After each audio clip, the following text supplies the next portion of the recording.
नमः शिवाय। हर हर महादेव। भगवान शिव के लिंग एवं साकार विग्रह की पूजा के रहस्य तथा महत्व का वर्णन कुछ इस प्रकार शिव पुराण में किया गया है। सूत जी कहते हैं, सौनक, जो श्रवण, कीर्तन और मनन इन तीनों साधनों के अनुष्ठान में समर्थ न हो, वह भगवान शंकर के लिंग एवं मूर्ति की स्थापना करके नित्य उसकी पूजा करे तो संसार सागर से पार हो सकता है। वंचना अथवा छल न करते हुए अपनी शक्ति के अनुसार धन राशि ले जाए और उसे शिवलिंग अथवा शिव मूर्ति की सेवा के लिए अर्पित कर दे। साथ ही निरंतर उस लिंग एवं मूर्ति की पूजा भी करे।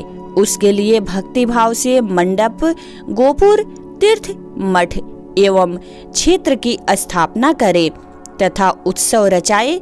वस्त्र, गंध, पुष्प, धूप, दीप तथा पुआ और शाक आदि व्यंजनों से युक्त भांति भांति के भक्ष्य भोजन अन्य नैवेद्य के रूप में समर्पित करे।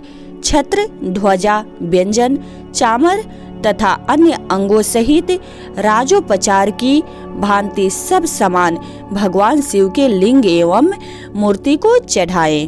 प्रदक्षिणा, नमस्कार तथा यथाशक्ति जप करे। आवाहन से लेकर विसर्जन तक सारा कार्य प्रतिदिन भक्ति भाव से संपन्न करे। इस प्रकार शिवलिंग अथवा शिव मूर्ति में भगवान शंकर की पूजा करने वाला पुरुष श्रवण आदि साधनों का अनुष्ठान न करे तो भी भगवान शिव की प्रसन्नता से सिद्धि प्राप्त कर लेता है। पहले के बहुत से महात्मा पुरुष लिंग तथा शिव मूर्ति की पूजा करने मात्र से ही भवबंधन से मुक्त हो चुके हैं। ऋषियों ने पूछा, मूर्ति में ही सर्वत्र देवताओं की पूजा होती है, लिंग में नहीं, परंतु भगवान शिव की पूजा सब जगह मूर्ति में और लिंग में भी क्यों की जाती है? सूत जी ने कहा, मुनीश्वरों, तुम्हारा यह प्रश्न तो बड़ा ही पवित्र और अत्यंत अद्भुत है। इस विषय में महादेव जी का वक्ता हो सकते हैं, दूसरा कोई पुरुष कभी और कहीं भी इसका प्रतिपादन नहीं कर सकता। इस प्रश्न के समाधान के लिए भगवान शिव ने जो कुछ कहा है और उसे मैंने गुरु जी के मुख से जिस प्रकार सुना है उसी तरह क्रमशः वर्णन करूंगा। एकमात्र भगवान शिव ही ब्रह्म रूप होने के कारण निष्कल, निराकार कहे गए हैं। रूपवान होने के कारण उन्हें सकल भी कहा गया है, इसलिए वे सकल और निष्कल दोनों हैं। शिव के निष्कल निराकार होने के कारण ही उनकी पूजा का आधारभूत लिंग भी निराकार ही प्राप्त हुआ है, अर्थात शिवलिंग शिव के निराकार स्वरूप का प्रतीक है। इसी तरह शिव के सकल या साकार होने के कारण उनकी पूजा का आधारभूत विग्रह साकार प्राप्त होता है, अर्थात शिव का साकार विग्रह उनके साकार स्वरूप का प्रतीक होता है। सकल और अकल समस्त अंग आकार सहित साकार और अंग आकार से सर्वथा रहित निराकार रूप होने से ही वे ब्रह्म शब्द से कहे जाने वाले परमात्मा हैं। यही कारण है कि सब लोग लिंग निराकार और मूर्ति साकार दोनों में ही सदा भगवान शिव की पूजा करते हैं। शिव से भिन्न जो दूसरे देवता हैं, वे साक्षात ब्रह्म नहीं हैं, इसलिए कहीं भी उनके लिए निराकार लिंग नहीं उपलब्ध होता। पूर्व काल में बुद्धिमान ब्रह्मपुत्र सनत कुमार मुनि ने मंदराचल नंदिकेश्वर से इसी प्रकार का प्रश्न किया था। सनत कुमार बोले, भगवान शिव से भिन्न जो देवता हैं, उन सब की पूजा के लिए सर्वत्र प्रायः बेर मूर्ति मात्र ही अधिक संख्या में देखा और सुना जाता है। केवल भगवान शिव की ही पूजा में लिंग और वीर दोनों का उपयोग देखने में आता है। अतः कल्याणमय नंदिकेश्वर इस विषय में जो तत्व की बात हो उसे मुझे इस प्रकार बताइए, जिससे अच्छी तरह समझ में आ जाए। नंदिकेश्वर ने कहा, निष्पाप ब्रह्म कुमार, आपके इस प्रश्न का हम जैसे लोगों के द्वारा कोई उत्तर नहीं दिया जा सकता, क्योंकि यह गोपनीय विषय है और लिंग साक्षात ब्रह्म का प्रतीक है। तथापि आप शिव भक्त हैं, इसलिए इस विषय में भगवान शिव ने जो कुछ बताया है उसे ही आपके समक्ष कहता हूँ। भगवान शिव ब्रह्म स्वरूप और निष्कल निराकार हैं, इसलिए उन्हीं की पूजा में निष्कल लिंग का उपयोग होता है। संपूर्ण वेदों का यही मत है। सनत कुमार बोले, महाभाग योगेंद्र, आपने भगवान शिव तथा दूसरे देवताओं के पूजन में लिंग और वेर के प्रचार का जो रहस्य विभाग पूर्वक बताया है वह यथार्थ है। इसलिए लिंग और वेर की आदि उत्पत्ति का जो उत्तम वृत्तांत है उसी को मैं इस समय सुनना चाहता हूँ। लिंग के प्राकट्य का रहस्य सूचित करने वाला प्रसंग मुझे सुनाइए। इसके उत्तर में नंदकेश्वर भगवान महादेव के निष्कल स्वरूप लिंग के आविर्भाव का प्रसंग सुनाना आरंभ किया। उन्होंने ब्रह्मा तथा विष्णु के विवाद, देवताओं की व्याकुलता एवं चिंता, देवताओं का दिव्य कैलाश शिखर पर गमन, उनके द्वारा चंद्रशेखर महादेव का स्तवन, देवताओं से प्रेरित हुए महादेव जी का ब्रह्मा और विष्णु के विवाद स्थल में आगमन तथा दोनों के बीच में निष्कल आदि अंतर रहित भीषण अग्नि स्तंभ के रूप में उनका आविर्भाव आदि प्रसंगों की कथा कही। तदनंतर श्री ब्रह्मा और विष्णु दोनों के द्वारा उस ज्योतिर्मय स्तंभ की ऊंचाई और गहराई का थाह लेने की चेष्टा एवं केतकी पुष्प के साप वरदान आदि के प्रसंग भी सुनाए। महेश्वर का ब्रह्मा और विष्णु को अपने निष्कल और सकल स्वरूप का परिचय देते हुए लिंग पूजन का महत्व बताना। नंदकेश्वर कहते हैं, तदनंतर वे दोनों ब्रह्मा और विष्णु भगवान शंकर को प्रणाम करके दोनों हाथ जोड़ उनके दाएं बाएं भाग में चुपचाप खड़े हो गए। फिर उन्होंने वहां साक्षात प्रकट पूजनीय महादेव जी को श्रेष्ठ आसन पर स्थापित करके पवित्र पुरुष वस्तुओं द्वारा उनका पूजन किया।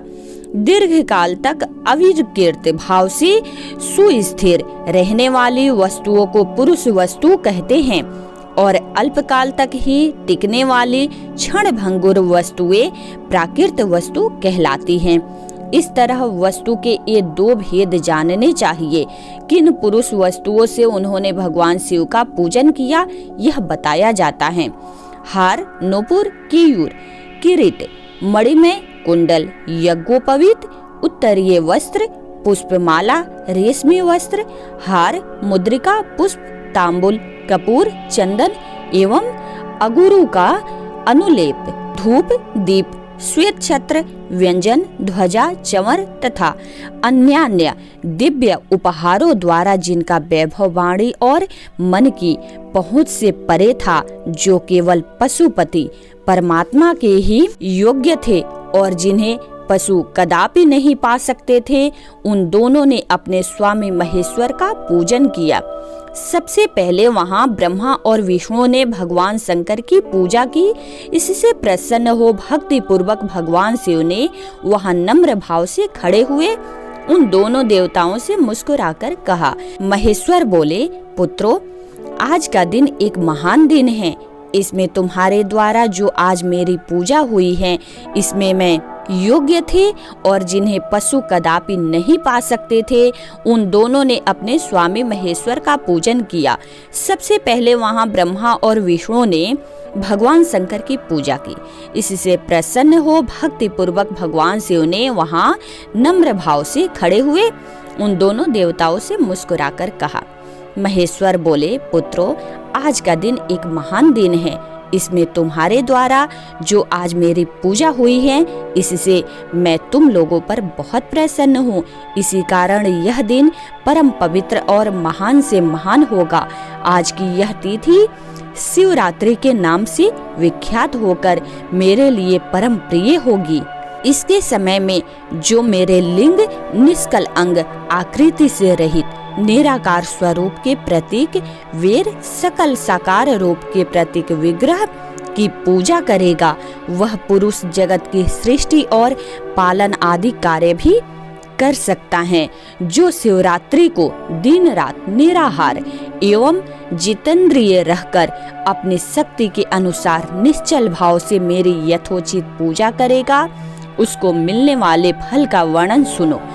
1 वर्ष तक निरंतर मेरी पूजा करने पर जो फल मिलता है वह सारा फल केवल शिवरात्रि को मेरा पूजन करने से मनुष्य तत्काल प्राप्त कर लेता है। जैसे पूर्ण चंद्रमा का उदय समुद्र की वृद्धि का अवसर है, उसी प्रकार यह शिवरात्रि तिथि मेरे धर्म की वृद्धि का समय है। इस तिथि में मेरी स्थापना आदि का मंगलमय उत्सव होना चाहिए। पहले मैं जब ज्योतिर्मय स्तंभ रूप से प्रकट हुआ था, वह समय मार्गशीर्ष मास में आर्द्रा नक्षत्र से युक्त पूर्णमासी या प्रतिपदा हैं। जो पुरुष मार्गशीर्ष मास में आर्द्रा नक्षत्र होने पर पार्वती सहित मेरा दर्शन करता है अथवा मेरी मूर्ति या लिंग की झांकी करता है, वह मेरे लिए कार्तिकेय से भी अधिक प्रिय हैं। उस शुभ दिन को मेरे दर्शन मात्र से पूरा फल प्राप्त होता है। यदि दर्शन के साथ साथ मेरा पूजन भी किया जाए तो इतना अधिक फल प्राप्त होता है कि उसका वाणी द्वारा वर्णन नहीं हो सकता। वहाँ पर मैं लिंग रूप से प्रकट होकर बहुत बड़ा हो गया था, अतः उस लिंग के कारण यह भूतल लिंग स्थान के नाम से प्रसिद्ध हुआ।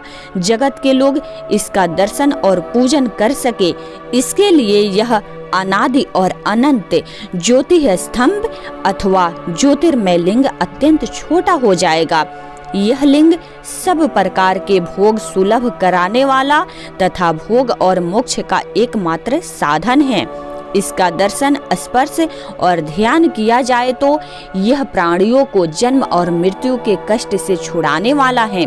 अग्नि के पहाड़ जैसा जो यह शिवलिंग यहाँ प्रकट हुआ है, इसके कारण यह स्थान अरुणाचल नाम से प्रसिद्ध होगा। यहाँ अनेक प्रकार के बड़े बड़े तीर्थ प्रकट होंगे। इस स्थान में निवास करने या मरने से जीवों का मोक्ष तक हो जाएगा। मेरे 2 रूप हैं, सकल और निष्कल। दूसरे किसी के ऐसे रूप नहीं हैं। पहले मैं स्तंभ के रूप से प्रकट हुआ, फिर अपने साक्षात रूप से। ब्रह्म भाव मेरा निष्कल रूप है और महेश्वर भाव सकल रूप।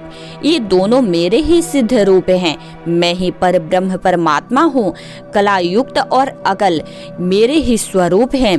ब्रह्म रूप होने के कारण मैं ईश्वर भी हूँ। जीवों पर अनुग्रह आदि करना मेरा कार्य है। ब्रह्मा और केशव मैं सबसे बृहत और जगत की वृद्धि करने वाला होने के कारण ब्रह्म कहलाता हूँ। सर्वत्र सम रूप से स्थित और व्यापक होने से मैं ही सबका आत्मा हूँ। सर्ग से लेकर अनुग्रह तक आत्मा या ईश्वर से भिन्न जो जगत संबंधी 5 कृत्य हैं, वे सदा ही मेरे ही हैं। मेरे अतिरिक्त दूसरे किसी के नहीं हैं, क्योंकि मैं ही सबका ईश्वर हूँ। पहले मेरी ब्रह्म रूपता का बोध कराने के लिए निष्कल लिंग प्रकट हुआ था। फिर अज्ञात ईश्वरत्व का साक्षात्कार कराने के निमित्त में साक्षात जगदीश्वर ही सकल रूप में तत्काल प्रकट हो गया। अतः मुझ में जो ईसत्व है उसे ही मेरा सकल रूप जानना चाहिए, तथा जो यह मेरा निष्कल स्तंभ है वह मेरे ब्रह्म रूप का बोध कराने वाला है। यह मेरा ही लिंग चिन्ह है। तुम दोनों प्रतिदिन यहाँ रहकर इसका पूजन करो। यह मेरा ही स्वरूप है और मेरे सामीप्य की प्राप्ति कराने वाला है। लिंग और लिंगी में नित्य अभेद होने के कारण मेरे इस लिंग का महान पुरुषों को भी पूजन करना चाहिए। मेरे एक लिंग की स्थापना करने का यह फल बताया गया है कि उपासक को मेरी समानता की प्राप्ति हो जाती है। यदि एक के बाद दूसरे शिवलिंग की स्थापना कर दी गई, तब तो उपासक को फल रूप से मेरे साथ एकत्व सायुज्य मोक्ष रूप फल प्राप्त होता है। प्रधानतया शिवलिंग की ही स्थापना करनी चाहिए। मूर्ति की स्थापना उसकी अपेक्षा गौण कर्म है। शिवलिंग के अभाव में सब ओर से सवेर मूर्ति युक्त होने पर भी वह स्थान क्षेत्र नहीं कहलाता। 5 कृत्यों का प्रतिपादन प्रणव एवं पंचाक्षर मंत्र की महत्ता ब्रह्मा विष्णु द्वारा भगवान शिव की स्तुति तथा उनका अंतर्ध्यान कुछ इस प्रकार है। ब्रह्मा और विष्णु ने पूछा, प्रभु सृष्टि आदि 5 कृत्यों के लक्षण क्या हैं? यह हम दोनों को बताइए। भगवान शिव बोले, मेरे कर्तव्यों को समझना अत्यंत गहन है, तथापि मैं कृपा पूर्वक तुम्हें उनके विषय में बता रहा हूँ। ब्रह्मा और अच्युत सृष्टि पालन संहार तिरोभाव और अनुग्रह ये 5 ही मेरे जगत संबंधी कार्य हैं जो नित्य सिद्ध हैं। संसार की रचना का जो आरंभ है उसी को सर्ग या सृष्टि कहते हैं। मुझसे पालित होकर सृष्टि का सुस्थिर रूप से रहना ही उसकी स्थिति है, उसका विनाश ही संहार है। प्राणों के उत्क्रमण को तिरोभाव कहते हैं। इन सब से छुटकारा मिल जाना ही मेरा अनुग्रह है। इस प्रकार मेरे 5 कृत्य हैं। सृष्टि आदि जो 4 कृत्य हैं वे संसार का विस्तार करने वाले हैं। 5वां कृत्य अनुग्रह मोक्ष का हेतु है। वह सदा मुझ में ही अचल भाव से स्थिर रहता है। मेरे भक्त जन इन 5 कृत्यों को 5 भूतों में देखते हैं।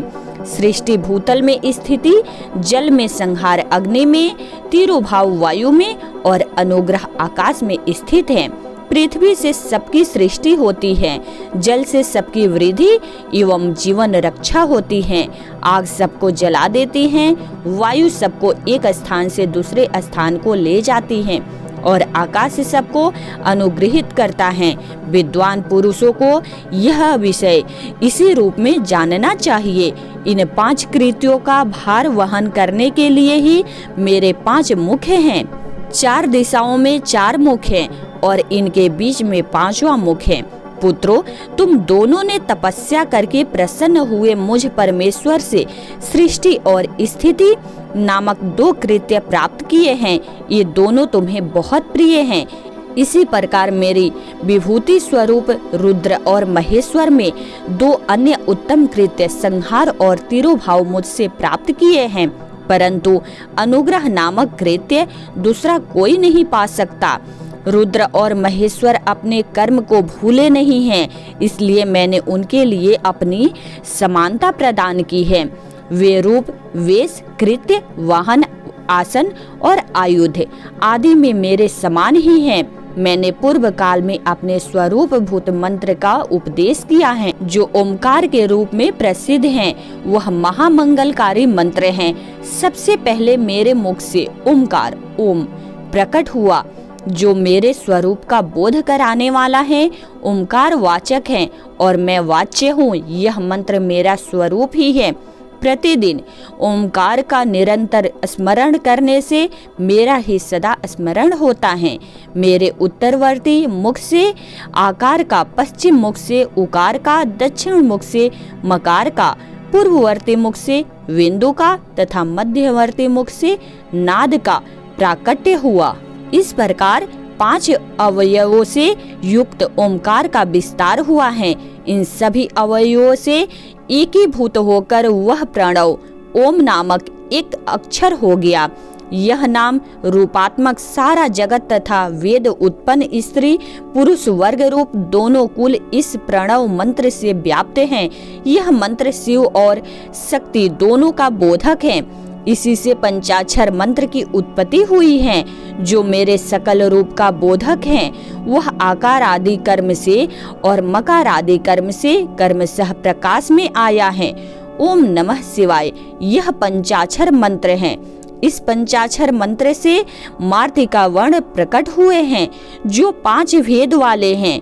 उसी से सिरो मंत्र सहित त्रिपदा गायत्री का प्राकट्य हुआ है। उस गायत्री से संपूर्ण वेद प्रकट हुए हैं और उन वेदों से करोड़ों मंत्र निकले हैं।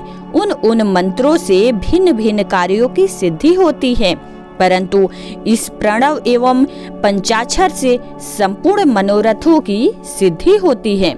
इस मंत्र समुदाय से भोग और मोक्ष दोनों सिद्ध होते हैं। मेरे सकल स्वरूप से संबंध रखने वाले सभी मंत्र राज साक्षात भोग प्रदान करने वाले और शुभ कारक मोक्ष प्रद हैं। नंदिकेश्वर कहते हैं, तदनंतर जगदम्बा पार्वती के साथ बैठे हुए गुरुवर महादेव जी ने उत्तराभिमुख बैठे हुए ब्रह्मा और विष्णु को पर्दा करने वाले वस्त्र से आच्छादित करके उनके मस्तक पर अपना कर कमल रखकर धीरे धीरे उच्चारण करके उन्हें उत्तम मंत्र का उपदेश किया। मंत्र तंत्र में बताई हुई विधि के पालन पूर्वक 3 बार मंत्र का उच्चारण करके भगवान शिव ने उन दोनों शिष्यों को मंत्र की दीक्षा दी। फिर उन शिष्यों ने गुरु दक्षिणा के रूप में अपने आप को ही समर्पित कर दिया और दोनों हाथ जोड़कर उनके समीप खड़े हो उन्हें देवेश्वर जगत गुरु का स्तवन किया। ब्रह्मा और विष्णु बोले, प्रभु आप निष्कल रूप हैं, आपको नमस्कार है। आप निष्कल तेज से प्रकाशित होते हैं, आपको नमस्कार है। आप सबके स्वामी हैं, आपको नमस्कार है। आप सर्वात्मा को नमस्कार हैं अथवा सकल स्वरूप आप महेश्वर को नमस्कार हैं। आप प्रणव के वाच्यार्थ हैं, आपको नमस्कार हैं। आप प्रणव लिंग वाले हैं, आपको नमस्कार हैं। सृष्टि पालन संहार तिरोभाव और अनुग्रह करने वाले आपको नमस्कार हैं। आपके 5 मुख हैं, आप परमेश्वर को नमस्कार हैं। 5 ब्रह्म स्वरूप 5 कृत्य वाले आपको नमस्कार हैं। आप सबके आत्मा हैं, ब्रह्म हैं। आपके गुण और शक्तियां अनंत हैं, आपको नमस्कार हैं। आपके सकल और निष्कल 2 रूप हैं। आप सद्गुरु एवं शंभु हैं, आपको नमस्कार हैं। इन पाद्यों द्वारा अपने गुरु महेश्वर की स्तुति करके ब्रह्मा और विष्णु ने उनके चरणों में प्रणाम किया। महेश्वर बोले, आर्द्रा नक्षत्र से युक्त चतुर्दशी को प्रणव का जप किया जाए तो वह अक्षय फल देने वाला होता है। सूर्य की संक्रांति से युक्त महा आर्द्रा नक्षत्र में एक बार किया हुआ प्रणव जप कोटि गुने जप का फल देता है। मृगशिरा नक्षत्र का अंतिम भाग तथा पुनर्वसु का आदि भाग पूजा होम और तर्पण आदि के लिए सदा आर्द्रा के समान ही होता है। यह जानना चाहिए, मेरा या मेरे लिंग का दर्शन प्रभात काल में ही प्रातः और संगव मध्याह्न के पूर्व काल में करना चाहिए। मेरे दर्शन पूजन के लिए चतुर्दशी तिथि निशिथ्या व्यापिनी अथवा प्रदोष व्यापिनी लेनी चाहिए, क्योंकि परिवर्तनी तिथि से संयुक्त चतुर्दशी की ही प्रशंसा की जाती है। पूजा करने वाले के लिए मेरी मूर्ति तथा लिंग दोनों समान हैं, फिर भी मूर्ति की अपेक्षा लिंग का स्थान ऊंचा है। इसलिए मुमुक्षु पुरुषों को चाहिए कि वे बेर मूर्ति से भी श्रेष्ठ समझकर लिंग का ही पूजन करें। लिंग का ओमकार मंत्र से और वेर का पंचाक्षर मंत्र से पूजन करना चाहिए।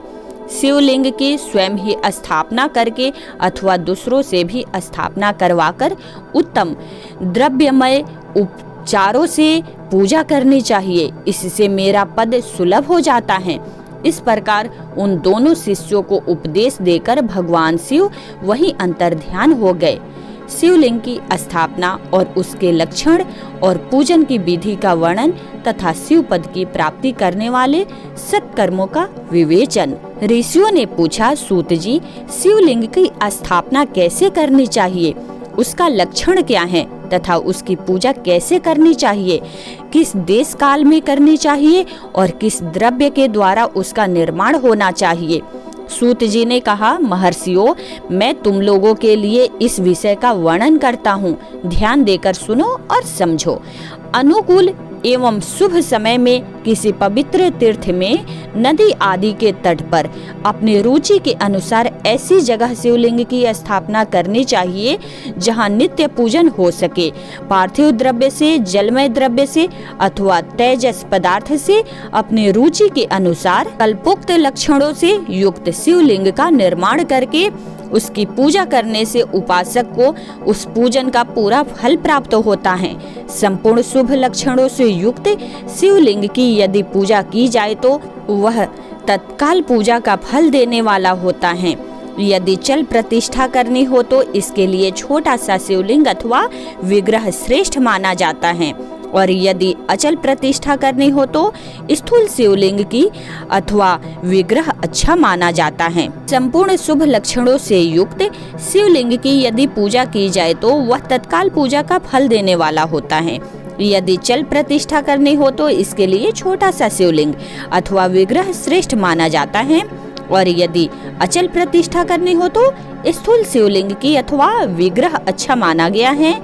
उत्तम लक्षणों से युक्त शिवलिंग की पीठ सहित स्थापना करनी चाहिए। शिवलिंग का पीठ मंडलाकार, गोल, चौकोर, त्रिकोण अथवा खाट के पाए के भांति ऊपर नीचे मोटा और बीच में पतला होना चाहिए। ऐसा लिंग पीठ महान फल देने वाला होता है। पहले मिट्टी से, प्रस्तर आदि से अथवा लोहे आदि से शिवलिंग का निर्माण करना चाहिए। जिस द्रव्य से शिवलिंग का निर्माण हो उसी से उसका पीठ भी बनाना चाहिए। यही स्थावर अचल प्रतिष्ठा वाले शिवलिंग की विशेष बात है। चल प्रतिष्ठा वाले शिवलिंग में भी लिंग और पीठ का एक ही उपादान होना चाहिए, किंतु बाण लिंग के लिए यह नियम नहीं है। लिंग की लंबाई निर्माणकर्ता या स्थापना करने वाले यजमान के 12 अंगुल के बराबर होनी चाहिए। ऐसे ही शिवलिंग को उत्तम माना गया है। इससे कम लंबाई हो तो फल में कमी आ जाती है, अधिक हो तो कोई दोष की बात नहीं है। चर लिंग में भी वैसा ही नियम है। उसकी लंबाई कम से कम कर्ता के 1 अंगुल के बराबर होनी चाहिए। उससे छोटा होने पर अल्प फल मिलता है, किंतु उससे अधिक होना दोष की बात नहीं है। यजमान को चाहिए कि वह पहले शिल्प शास्त्र के अनुसार एक विमान या देवालय बनवाए जो देवगणों की मूर्तियों से अलंकृत हो। उसका गर्भगृह बहुत ही सुंदर, सुदृढ़ और दर्पण के समान स्वच्छ हो। उसे 9 प्रकार के रत्नों से विभूषित किया गया हो। उसमें पूर्व और पश्चिम दिशा में 2 मुख्य द्वार हो। जहाँ शिवलिंग की स्थापना करनी हो उस स्थान के गर्त में नीलम, लाल, वैदुर्य, श्याम, मरकत, मोती, मूंगा, गोमेद और हीरा, इन 9 रत्नों को तथा अन्य महत्वपूर्ण द्रव्यों को वैदिक मंत्रों के साथ छोड़े। सद्योजात आदि 5 वैदिक मंत्रों द्वारा शिवलिंग का 5 स्थानों में क्रमशः पूजन करके अग्नि में हविष्य की अनेक आहुतियां दे और परिवार सहित मेरी पूजा करके गुरु स्वरूप आचार्य को धन से तथा भाई बंधुओं को मनचाही वस्तुओं से संतुष्ट करे। याचकों को जड़, सुवर्ण, गृह एवं भू संपत्ति तथा चेतन गौ आदि वैभव प्रदान करे। स्थावर जंगम सभी जीवों को यत्न पूर्वक संतुष्ट करके एक गड्ढे में सुवर्ण तथा 9 प्रकार के रत्न भरकर सद्योजातादि वैदिक मंत्रों द्वारा मंत्रों का उच्चारण करके परम कल्याणकारी महादेव जी का ध्यान करे। तत्पश्चात नाद घोष से युक्त महामंत्र ओमकार ओम का उच्चारण करके युक्त गड्ढे में शिवलिंग की स्थापना करके उसे पीठ से संयुक्त करे। इस प्रकार पीठ युक्त लिंग की स्थापना करके उसे नित्य लेप दीर्घ काल तक टीके रहने वाले मसाले से जोड़कर स्थित करे। इसी प्रकार वहां परम सुंदर वीर मूर्ति की भी स्थापना करनी चाहिए। सारांश यह कि भूमि संस्कार आदि की सारी विधि जैसे लिंग प्रतिष्ठा के लिए कही गई है, वैसी ही वीर मूर्ति प्रतिष्ठा के लिए भी समझनी चाहिए। अंतर इतना ही है कि लिंग प्रतिष्ठा के लिए प्रणव मंत्र के उच्चारण का विधान है, परंतु वीर की प्रतिष्ठा पंचाक्षर मंत्र से करनी चाहिए। जहाँ लिंग की प्रतिष्ठा हुई है वहाँ भी उत्सव के लिए 12 सवारी निकालने आदि के निमित्त वीर मूर्ति को रखना आवश्यक है। वीर को 12 से भी लिया जा सकता है, उसे गुरुजन स्वयं ग्रहण करे। ब्राह्मण वीर वही लेने योग्य है जो साधु पुरुषों द्वारा पूजित हो। इस प्रकार लिंग में और वीर में भी की हुई महादेव जी की पूजा शिवपद प्रदान करने वाली होती है। स्थावर और जंगम के भेद से लिंग भी 2 प्रकार का कहा गया है।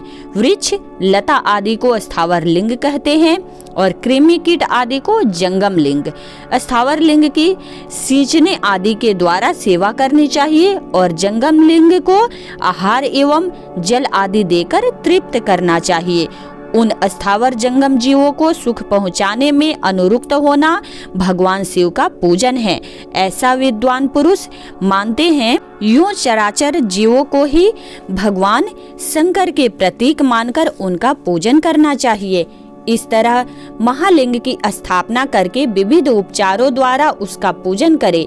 अपनी शक्ति के अनुसार नित्य पूजा करनी चाहिए और देवालय के पास ध्वजारोपण आदि करना चाहिए। शिवलिंग साक्षात शिव का पद प्रदान करने वाला है अथवा चरलिंग में षोडशोपचारों द्वारा यथोचित रीति से कर्मशः पूजन करे। यह पूजन भी शिवपद प्रदान करने वाला है। आवाहन, आसन, अर्घ्य, पाद्य, पाद्यांग, आचमन, अभ्यंग पूर्वक स्नान, वस्त्र एवं यज्ञोपवीत, गंध, पुष्प, धूप, दीप, नैवेद्य, तांबूल समर्पण, निराजन, नमस्कार और विसर्जन, ये 16 उपचार हैं अथवा अर्घ्य से लेकर नैवेद्य तक विधिवत पूजन करे। अभिषेक, नैवेद्य, नमस्कार और तर्पण, ये सब यथाशक्ति नित्य करे। इस तरह किया हुआ शिव का पूजन शिव पद की प्राप्ति कराने वाला होता है। अथवा किसी मनुष्य के द्वारा स्थापित शिवलिंग में, ऋषियों द्वारा स्थापित शिवलिंग में, देवताओं द्वारा स्थापित शिवलिंग में, अपने आप प्रकट हुए स्वयंभू शिवलिंग में तथा अपने द्वारा नूतन स्थापित हुए शिवलिंग में भी उपचार समर्पण पूर्वक जैसे तैसे पूजन करने से या पूजन की सामग्री देने से भी मनुष्य ऊपर जो कुछ कहा गया है वह सारा फल प्राप्त कर लेता है। क्रमशः परिक्रमा और नमस्कार करने से भी शिवलिंग शिवपद की प्राप्ति कराने वाला होता है। यदि नियम पूर्वक शिवलिंग का दर्शन मात्र कर लिया जाए तो वह भी कल्याणप्रद होता है। मिट्टी, आटा, गाय के गोबर, फूल, कनेर, पुष्प, फल, गुण, मक्खन, भस्म अथवा अन्य से भी अपनी रुचि के अनुसार शिवलिंग बनाकर तदनुसार उसका पूजन करे अथवा प्रतिदिन 10,000 प्रणव मंत्र का जप करे अथवा दोनों संध्याओं के समय एक सहस्त्र प्रणव का जप किया करे। यह क्रम भी शिवपद की प्राप्ति कराने वाला है, ऐसा जानना चाहिए। जप काल में मकारांत प्रणव का उच्चारण मन की शुद्धि करने वाला होता है। समाधि में मानसिक जप का विधान है और अन्य सब समय भी उपांशु जप ही करना चाहिए। नाद और बिंदु से युक्त ओमकार के उच्चारण को विद्वान पुरुष समान प्रणव कहते हैं। यदि प्रतिदिन आदर पूर्वक 10,000 पंचाक्षर मंत्र का जप किया जाए अथवा दोनों संध्याओं के समय एक सहस्त्र का ही जप किया जाए तो उसे शिव पद की प्राप्ति कराने वाला समझना चाहिए। ब्राह्मणों के लिए आदि में प्रणव से युक्त पंचाक्षर अच्छा बताया गया है। कलश से किया हुआ स्नान, मंत्र की दीक्षा, मार्तिकाओं का न्यास, सत्य से पवित्र अंतःकरण वाला ब्राह्मण तथा ज्ञानी गुरु, इन सब को उत्तम माना गया है। द्विजों के लिए नमः शिवाय के उच्चारण का विधान है। द्विजेतरों के लिए अंत में नमः पद के प्रयोग की विधि अर्थात वे शिवाय नमः इस मंत्र का उच्चारण करे।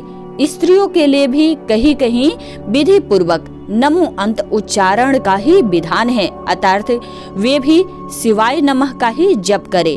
कोई कोई ऋषि ब्राह्मण की स्त्रियों के लिए नमः पूर्वक शिवाय के जप की अनुमति देते हैं अर्थात वे नमः शिवाय का जप करे। पंचाक्षर मंत्र 5 करोड़ जप करके मनुष्य भगवान सदाशिव के समान हो जाता है। 1, 2, 3 अथवा 4 करोड़ का जप करने से क्रमशः ब्रह्मा, विष्णु, रुद्र तथा महेश्वर का पद प्राप्त होता है।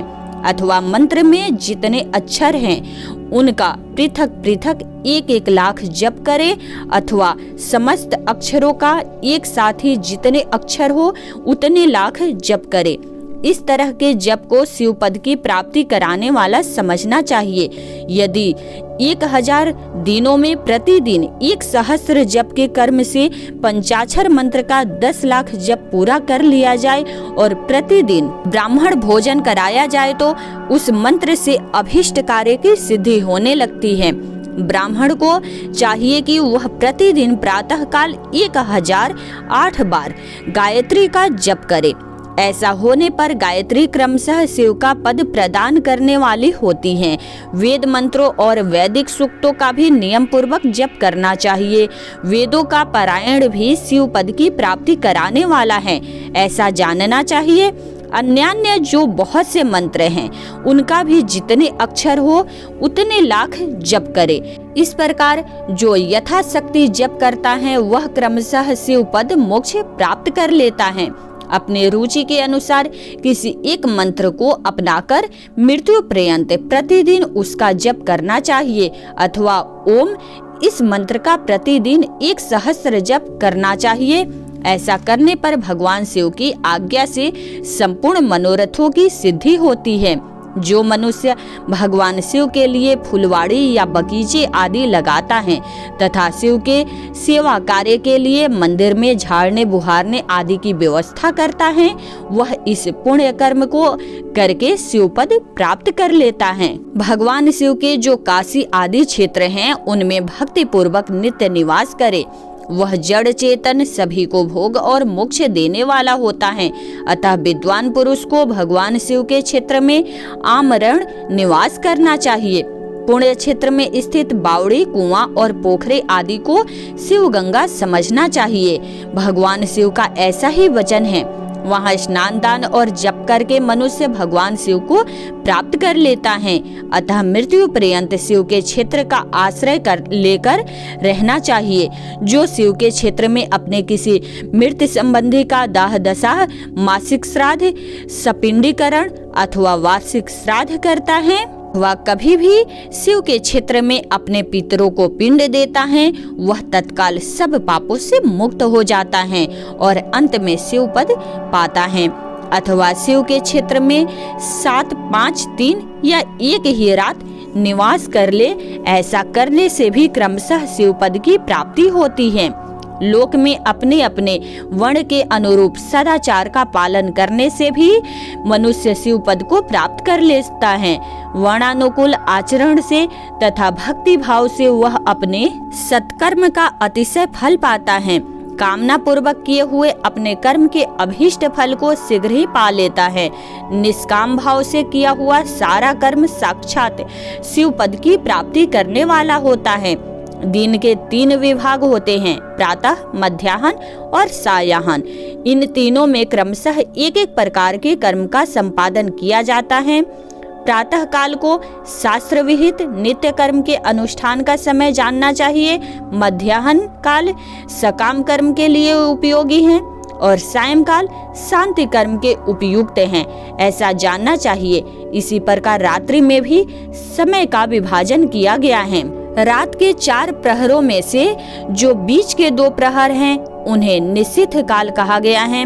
विशेषतः उसी काल में की हुई भगवान शिव की पूजा अभीष्ट फल को देने वाली होती है। ऐसा जानकर कर्म करने वाला मनुष्य यथोक्त फल का भागी होता है। विशेषतः कलयुग में कर्म से ही फल की सिद्धि होती है।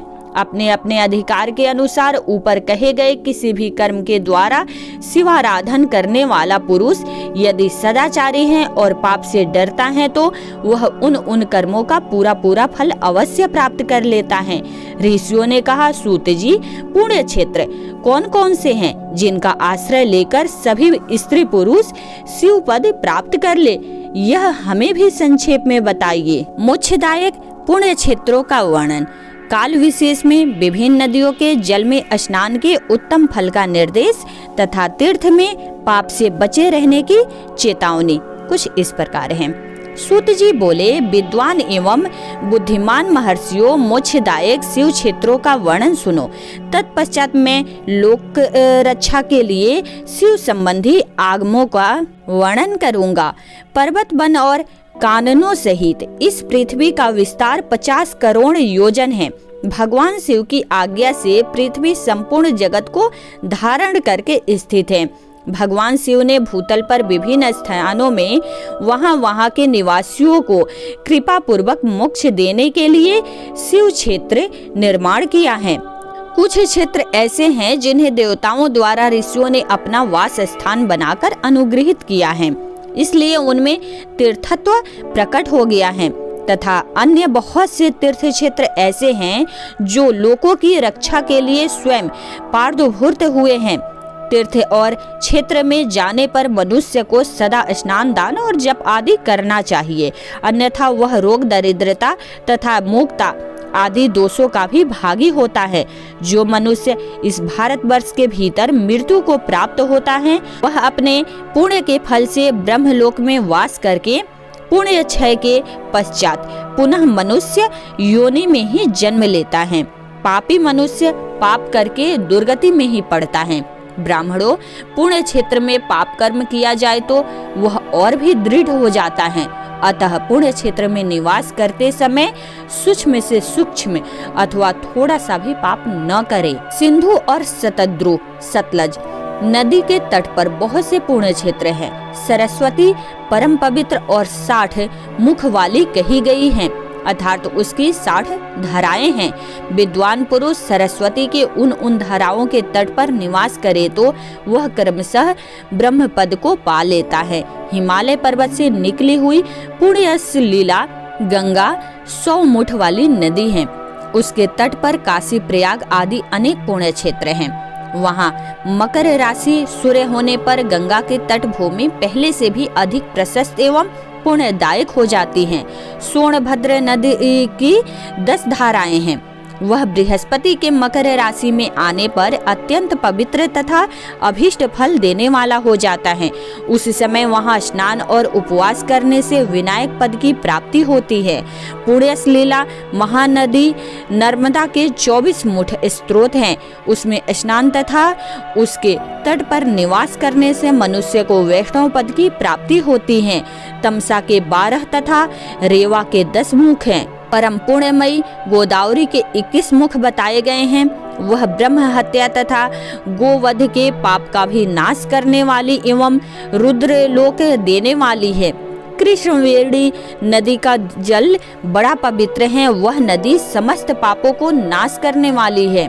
उसके 18 मुख बताए गए हैं तथा वह विष्णु लोक प्रदान करने वाली है। तुंगभद्रा के 10 मुख हैं। वह ब्रह्मलोक देने वाली है। पुण्यस लीला सुवर्ण मुखरी के 9 मुख कहे गए हैं।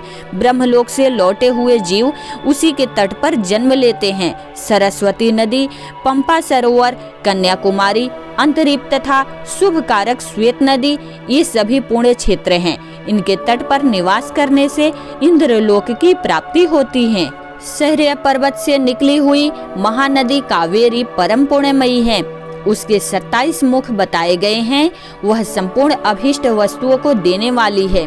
उसके तट स्वर्ग लोक की प्राप्ति कराने वाले तथा ब्रह्मा और विष्णु का पद देने वाले हैं। कावेरी को जो तट शैव क्षेत्र के अंतर्गत हैं, वे अभीष्ट फल देने के साथ ही शिवलोक प्रदान करने वाले भी हैं। नैमिषारण्य तथा बद्रिकाश्रम में सूर्य और बृहस्पति के मेष राशि में आने पर यदि स्नान करे तो उस समय वहां किए हुए स्नान पूजन आदि को ब्रह्मलोक की प्राप्ति कराने वाला जानना चाहिए।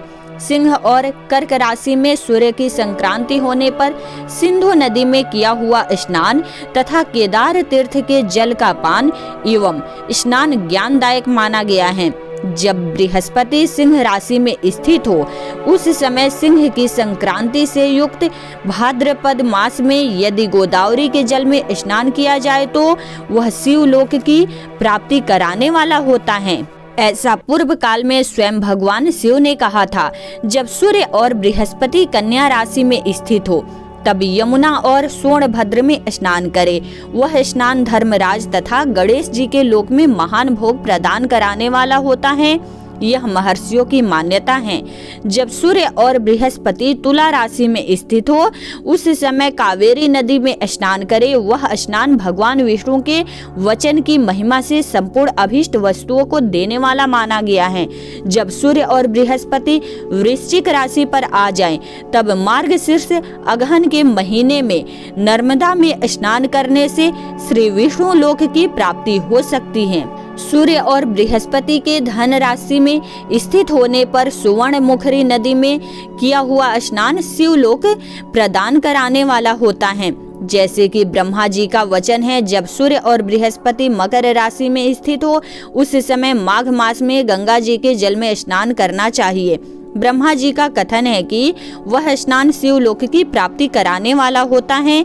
शिवलोक के पश्चात ब्रह्मा और विष्णु के स्थानों में सुख भोगने पर अंत में मनुष्य को ज्ञान की प्राप्ति हो जाती है।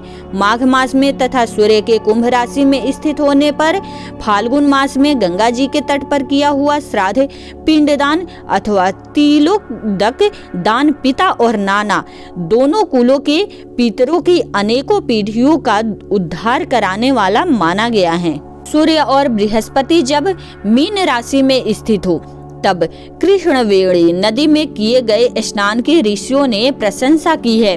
उन महीनों में पूर्वोक्त तीर्थों में किया हुआ स्नान इंद्र पद की प्राप्ति कराने वाला होता है। विद्वान पुरुष गंगा अथवा कावेरी नदी का आश्रय लेकर तीर्थवास करे। ऐसा करने से तत्काल किए हुए पाप का निश्चय ही नाश हो जाता है।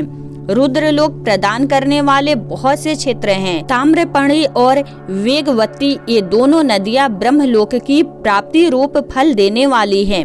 इन दोनों के तट पर कितने ही स्वर्गदायक क्षेत्र हैं। इन दोनों के मध्य में बहुत से पुण्यपद क्षेत्र हैं। वहां निवास करने वाला विद्वान पुरुष वैसे फल का भागी होता है। सदाचार, उत्तम रीति तथा सद्भावना के साथ मन में दया भाव रखते हुए विद्वान पुरुष को तीर्थ में निवास करना चाहिए, अन्यथा उसका फल नहीं मिलता। पुण्य क्षेत्र में किया हुआ थोड़ा सा पुण्य भी अनेक प्रकार से वृद्धि को प्राप्त होता है तथा वहाँ किया हुआ छोटा सा पाप भी महान हो जाता है। यदि पुण्य क्षेत्र में रहकर ही जीवन बिताने का निश्चय हो तो उस पुण्य संकल्प से उसका पहले का सारा पाप तत्काल नष्ट हो जाएगा, क्योंकि पुण्य को ऐश्वर्यदायक कहा गया है। ब्राह्मणों तीर्थवास जनित पुण्य कायिक, वाचिक और मानसिक सारे पापों का नाश कर देता है। तीर्थ में किया हुआ मानसिक पाप वज्रलेप हो जाता है, वह कई कल्पों तक पीछा नहीं छोड़ता। वैसा पाप केवल ध्यान से ही नष्ट होता है, अन्यथा नहीं। वाचिक पाप जप से तथा कायिक पाप शरीर को सुखाने जैसे कठोर तप से नष्ट होता है।